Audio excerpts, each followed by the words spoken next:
अथ श्री सिद्धकुंजिका स्तोत्रम्।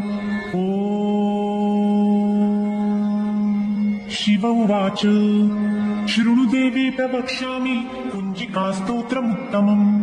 येन मन्त्रप्रभावेण चण्डिका पशुभो भवेत्। न कवचम् नार्गला स्तोत्रम् कीलकम् न रहस्यकम्। न सूक्तम् नापि ध्यानम् च न न्यासो न च वार्चनम्।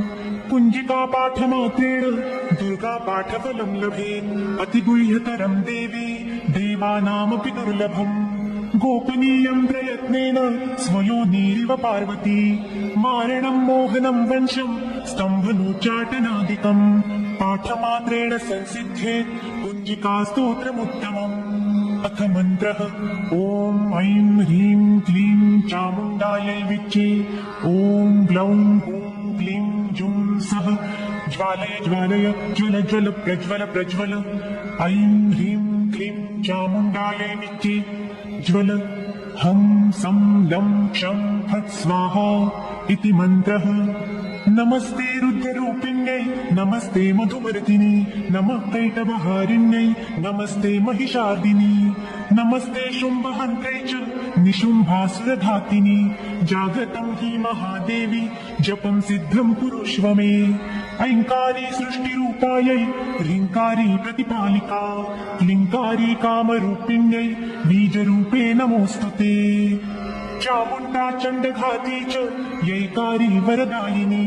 विद्ये चाभयदा नित्यम् नमस्ते मन्त्ररूपिणी। धां धीं धूं धुर्जटे पत्नी वां वीं वूं वागधीश्वरी। क्रां प्रीं क्रूं कालिका देवी शां शीं शूं मे शुभं कुरु। हुं हुं हुंकाररूपिण्यै जं जं जं जम्भनादिनी। भ्रां ह्रीं भ्रूं भैरवी भद्रे भवान्यै ते नमो नमः।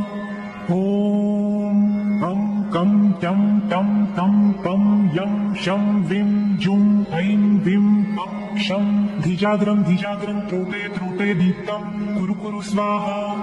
पां पिं पुं पार्वती पूर्णा खां खीं खूं खेचरी तथा। सां सिं सुं सप्तशती देव्या मन्त्रसिद्धिं कुरुष्व मे।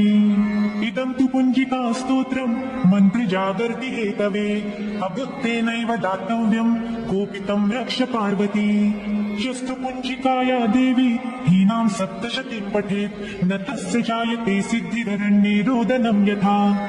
इति श्री रुद्रयामले गौरीतन्त्रे शिवपार्वती संवादे कुंजिका स्तोत्रम् सम्पूर्णम्। ॐ तत्सत्।